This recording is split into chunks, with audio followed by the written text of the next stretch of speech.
In this situation, it is given that this is an equilateral triangle and each side is A, and we have drawn an altitude and the moment of inertia of this triangular lamina about this particular axis is capital I. Now the question which is asked is, this is a hexagon where each side is equal to A, although it is not drawn proportionately, and this is the axis about which we need to find out the moment of inertia of this hexagonal lamina, and our answer should be in terms of capital I. Here what we would suggest that, please look at this triangle. This triangle is divided into two right angled triangles, and just observe, if each side is A, then this will be equal to A by 2, the other side is also A by 2. Now if this is a triangular lamina and this is the base of the triangle if I consider, and this is the altitude A by 2, then for this triangular lamina where altitude is given and we have the moment of inertia about its base as 1 by 6 into mass into altitude square. So for this particular situation, let capital M be the mass of the triangular lamina. Which triangle? This equilateral triangle. Then each half will be having M by 2, is it not? Then what is capital I? Let us try to find out the moment of inertia of this particular triangular lamina. This is 1 by 6, mass of this triangular lamina which is M by 2, and altitude square which is equal to A by 2 square. And let us multiply by 2 because there are two such triangles which are exactly similar and both of them will be having the same altitude.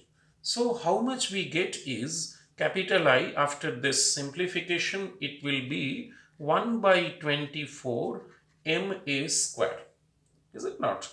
Now what I do is I draw another axis just like this.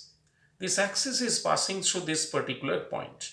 What is the moment of inertia about this axis? Let me call it I dash.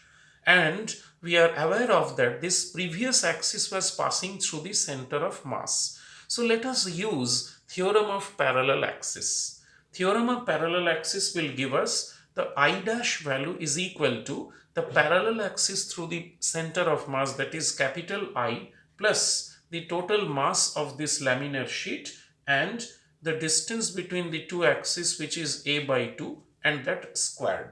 So just put the value ma square by 24 plus ma square by how much it is? 4. So we have 7 by 24 ma square is the moment of inertia of this triangular lamina about this particular axis. Now let's see what justice we can do to find out the moment of inertia of this hexagonal sheet about this axis. I simply join these two.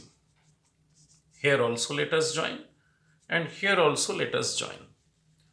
Now you please recognize that this is all our equilateral triangle. Now this is the equilateral triangle, this is also the equilateral triangle. The axis directly it is visible here. So let us very carefully mention the moment of inertia. For this triangle, how much it will be? The same.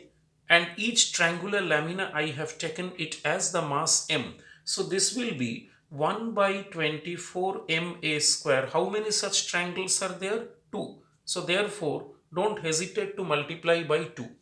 Then please recognize this is the triangle and the axis is passing through this particular point parallel to the axis which was passing through the center of mass. So just observe this particular case.